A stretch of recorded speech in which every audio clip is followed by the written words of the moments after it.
The film opens in a courtroom. An elderly judge, Stefan, is delivering a verdict in a high-profile criminal case. Just as he prepares to announce the sentence, he suddenly clutches his chest, loses control, and collapses to the floor, unable to finish his statement. Stefan has suffered a stroke. After the incident, Stefan is transferred to a nursing home. Now confined to a wheelchair due to paralysis on the right side of his body, he undergoes a medical evaluation upon arrival. He is assigned to a shared room with Tony Garfield, a former football player and energetic grandfather. Stefan quickly grows irritated by Tony's loud video calls with his grandkids, which echo through the room. After getting settled, Stefan decides to explore the facility and get some fresh air. As he heads outside, a cat watches him silently, tracking his movement with its eyes. Outside, Stefan meets another resident who offers him a cigarette and a sip of whiskey from a flask. But what starts as a quiet encounter quickly turns into a nightmare. As Stefan rolls his wheelchair onto the lawn, the man behind him begins to cough violently. He accidentally spills whiskey all over himself and drops his lit cigarette. The alcohol catches fire. Stefan turns just in time to see the man engulfed in flames, but he's helpless. Unable to move fast or provide aid, he screams for help, frozen in horror as the man burns to death before his eyes. Later that night, Stefan wakes up to use his adapted bathroom tools, but something feels wrong. He glances toward the front door and notices it's slightly open. In the shadows, someone is watching him through the gap. When the observer sees Stefan looking, the door slowly closes. The next day, an artist performs for the old people. Stefan looks around the room, noticing that the residents don't want to sit next to each other. He also sees last night's guest, who is sitting with a doll on his arm and is also bored. An old lady sits down with Stefan, who believes that she is here for a short time. Her family is away on vacation for the Christmas holidays, but will take her back as soon as they return. The judge reminds her that it is early October. The interlocutor advises them to stay away from the puppeteer named Dave, because there is something wrong with him. He is not quite normal. After the bathing procedures, the judge goes to the manager Madeline to complain. He believes that he was misinformed during the check-in process because he wanted a single room. The manager promises to provide one as soon as she is free. During lunch, Tony's neighbor tries to talk to Stefan, but he is not in the mood for friendship. Later, a nurse works with the judge, performing therapy to develop muscles and neural connections. The man has to pick up a glass with his right hand every time, but it doesn't work, which makes him angry. In addition, Dave laughs irritatingly at a television program. In the evening, when Stefan is being washed in the bathtub, he takes advantage of the fact that the nurse is gone to get a towel and lies down in the water to drown himself. After changing his mind, the judge tries to get up, but is unable to do so until the nurse returns. That night, a bored Dave wanders the corridors. He finds the same woman, who again says that her family is coming to get her, although in fact she has been here for several years. When Stefan wakes up, he sees Dave in the corner. He is holding a judge's duck filled with yellow liquid. Dave runs over to Stefan's bed, rips off the covers, and pours the contents right down his pants. Later, the nurse wipes off the disgruntled judge, who tries to explain what happened.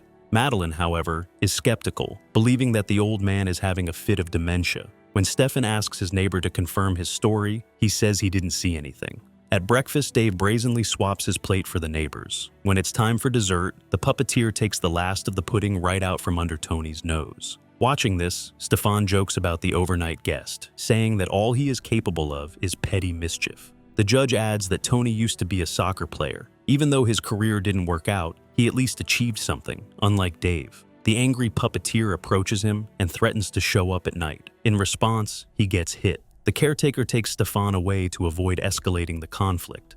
At night, Dave sneaks into the ward with a doll he calls Jenny Penn. He mocks Tony in front of Stefan, forcing him to recognize the toy's power and kiss his wrist. The judge quietly takes out the remote control and tries to call a nurse.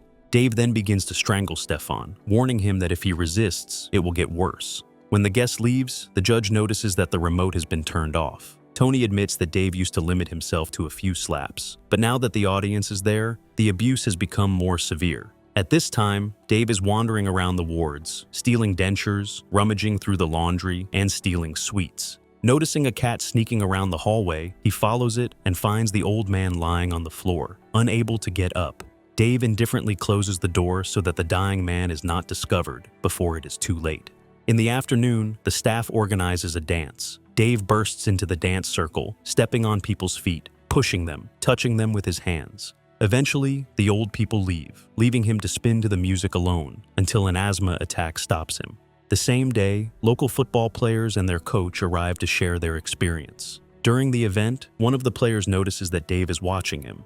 The judge goes after Tony. The former athlete is hiding in the laundry room. Stefan offers to file an official complaint, but he needs testimony. Tony refuses, saying that he has been living under the man's yoke for too long and is used to it. The judge goes to the manager to talk about it. They go to Stefan's room, where it turns out that Dave was the first to file a complaint against him, accusing him of stealing things. The nurse, on Madeline's orders, checks the room and finds someone else's underwear, a denture, and sweets under the mattress, all carefully planted by the insidious Dave. With this evidence, the staff becomes suspicious of Stefan's mental state. Upset, he walks down the corridor and notices in the photographs that Dave had worked at the boarding house for more than 15 years before he became ill. In the morning, Dave sits down with Stefan for breakfast. The judge confesses that he doesn't see a single useful trait in him, comparing him to something bad. After assessing this, the puppeteer warns Stefan to be careful when rolling the wheelchair, because there are plenty of tables around to bruise. To prove his point, he hits Stefan several times under the table until he grimaces in pain and knocks over a plate. The nurse takes the patient away, who begs the witnesses to tell the truth about Dave. After this incident, the judge is forced to take a sanity test to find out if he has gone mad. Stefan has to memorize words, put together puzzles, and draw simple pictures. He thinks he's doing a great job, but the doctor sees only blurry scribbles instead of a neat clock drawing, which indicates cognitive impairment. Puppeteer continues to be bullied at night. He tells offensive jokes and forces Tony to kiss his doll. However, Stefan refuses to recognize this power over him. Then Dave demonstratively kicks Tony on his injured leg. When he gets tired of it, he sits down on Stefan's bed. The judge spits on the doll, and its owner spits in his face several times. Angry, Dave goes to rummage through the refrigerator in the kitchen. There, he meets the patient and tells her that her family has come to visit her. He leads the woman to the exit, opening the lock with his magnetic card key. But the old woman snatches the plastic out of his hands, mistaking it for her own key. Dave takes the card out of her pocket as she bends down to pet her cat. As a punishment, the puppeteer repeats that her family is waiting for her outside and leads her to the fence, where he opens the gate latch to let her out. After telling her to walk straight ahead, Dave closes the gate and returns to the building, passing two nurses who are smoking and talking to each other. Stefan asks Tony why he doesn't report the abuse. The former soccer player admits that he doesn't want the children to feel sorry for him and remember him as a helpless weakling who can't defend himself. Trying to open the door to his room, Dave notices that he has taken the old lady's key out of her pocket, not his own. In a panic, he runs to the fence and runs out over it. He runs down a field road, straight to a huge puddle where the woman is lying drowned. The puppeteer searches her pockets for a key that could be used as evidence, but instead he plants her own card on her. His nerves make his asthma worse. After getting out of the puddle, he takes out his inhaler. Later, in the shower, he washes the mud off himself and his doll, not caring that he left the dead woman lying on her back, a position that should have raised questions for the police. But instead of asking questions, they simply pack up the body and take it away. Suspicious of the man, Stefan goes to the gate to see if the short woman could reach the latch. When he looks back, he sees Dave watching him. The tension grows as they both know who is responsible for the death. When he learns from the commission that he will not be released from the institution anytime soon, Stefan develops a new plan. At night, when he is plagued by nightmares and a furry cat runs through the corridors, Dave again searches through other people's wards. Behind each door, the patient hopes that the man will not come to him. After choosing a victim, the puppeteer enters the room, and the next morning another dead old man is taken out of the room. Noticing that the number of corpses is growing and the authorities are silent, Stefan sneaks into the manager's office to steal a universal key. When the nurse takes Dave for a water treatment, the judge breaks into his room to plant his wallet and accuse him of stealing. However, when he returns, the puppeteer notices that the flower pot is out of place. Dave goes to the common room, turns on the music, and after throwing the wallet to Stefan, starts dancing mockingly. Active movements provoke another asthma attack. When he takes out his inhaler, he notices that it is empty. Stefan had already gotten into his room and discharged the device. Terrified, Dave runs with all his might to the room where the spare inhalers are kept, but they are all empty, thanks to the efforts of the cunning judge. Realizing that there is no escape,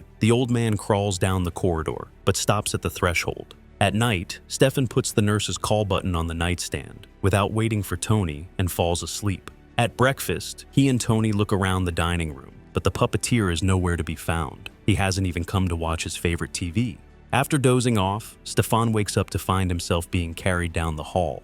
The survivor, Dave, brings him to the living room, where he overturns the wheelchair, knocking the judge to the floor. He then pushes the blind patient to the side, puts the woman in a chair, and begins to undress her. The judge, barely able to stand on his feet and leaning on his cane, strikes Dave, breaking his arm. At this point, the staff rushes into the room and grabs Stefan, mistaking him for the perpetrator of the disturbance.